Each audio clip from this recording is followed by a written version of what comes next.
So in this example, we're just going to do a quick digital painting, like a comic style coloring of some line art. And right now I just grabbed a simple brush and I'm just tracing around my drawing, which was just a simple pencil drawing. I scanned it in. I set it to about 30% opacity on a layer above white. And now I created a new layer, and I'm just using a brush to go through and sort of outline my drawing. So it's pretty simple here. I'm not getting too crazy. I'm not going insane with any line weights or anything. It's just a simple brush to sort of give myself a guide of where to color and where to lay in my flats. I'm going to go ahead and add a little bit of detail, just some micro bevels, and just places so I visually know where to add highlights. And just work on the head here. And just fill in some little details like little screw heads and bevels and whatnot. And then moving down to like the ribs. And I like the rotate canvas quite a bit. It's a nice feel. I wish it had a little bit more functionality as far as hotkeys, but it works pretty good. Then jumping over to just like the chest area and filling in that, and the neck, and just drawing in the lines really quick. And I'll probably keep it something around here, not go too crazy. And then I used a noisy brush that has gray, and I'm kind of just like putting in a little bit of the pencil and keeping it through, letting it show through so I can have a little bit more texture to the drawing, and it's not quite such a flat line drawing. And we'll probably keep it here.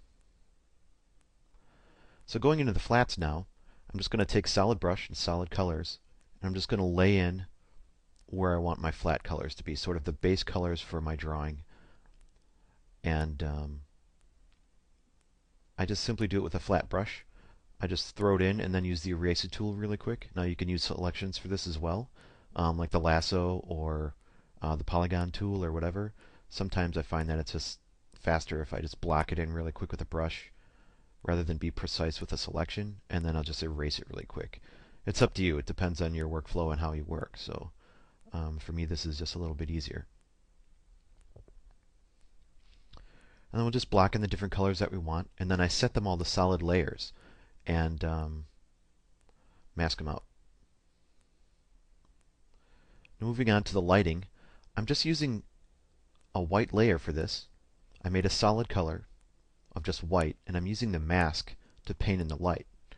And jumping through, I'm just using white, and I'm just going to use black for shadows.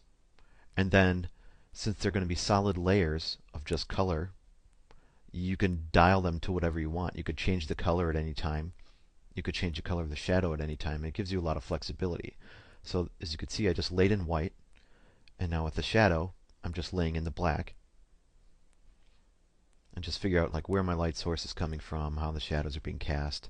And I'm pretty much just using black and a little bit of gray in there too. That's just a byproduct of the brushes that I'm using. And just kind of go around and add in where I want the shadows. And again, there's plenty of Gnomon Workshop DVDs that have all sorts of painting tutorials by really amazing artists. So if you're interested in this stuff, definitely go check out some of the other guys. This is just a really simple example, but there's some other guys that do some really cool stuff. And then again, since they're all colors on different layers, you could go ahead and dial them in, change the colors, and everything is really editable and flexible. I mean, that's how I set things up in Photoshop. And just checking out my values here. Then we're going to move on to the details. So I'm just taking a white brush, and I'm just going to go through and sort of comb through my image and just lay in some little bevels, micro bevels, screws, edging, little cracks. Just hit up the chest plate really there. Hit up his head, just kind of throw in some more bevels. Jump around, and then with the layer style, I'm just going to add some texture to the flats. And you could do that real easily through a layer style and a pattern. So if you turn on a pattern, I'm just grabbing this sort of like a halftone pattern, and then do like a multiply or an overlay, and then dial it in from there. And you could add texture really quick without going in and painting it with a brush. It is kind of even and it's kind of flat, but that's up to you to control. Now I'm going to jump ahead and work on the background a little bit. I just pretty much threw in like kind of it's dark and he's got like a spotlight on him, and some light from above. And so here I'm doing a copy merged, and then I desaturate it and I crunch the levels down only to get my highlights, or like specular highlights. And then I'll blur that and then dial it in. I'll do like a hard light on it, or like a color dodge to punch up the brights, and then go ahead and use the opacity to dial it in. So a lot of my workflow is like setting a color, dialing something in with the opacity. So go in and hit up some highlights, throw in some reflections. And some of this is looking kind of hot, so I'm going to dial this back. But we're going to move on and look at some effects. So jumping to some of the effects here, like I'm going to use some layer styles in the background and sort of give it a pattern so it's just not so stark and blank. So I got this sort of tile pattern. And again, set the pattern, dial it in, give it some opacity.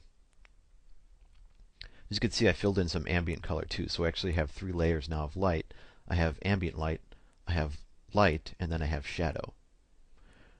And so here I'm using the layer effects, or actually the lighting effects, to control some lighting on the background, sort of a spotlight, and dial it in. And then I'm using a texture channel to sort of create a fake bump, so it gives it a little bit of 3D depth. Nothing too crazy, it's just subtle because the focus is on the character. And I'm just taking a custom brush, that's smoke, and I'm just going to go in and fill in some smoke just to make it a little more interesting, so it's just not so kind of boring and flat.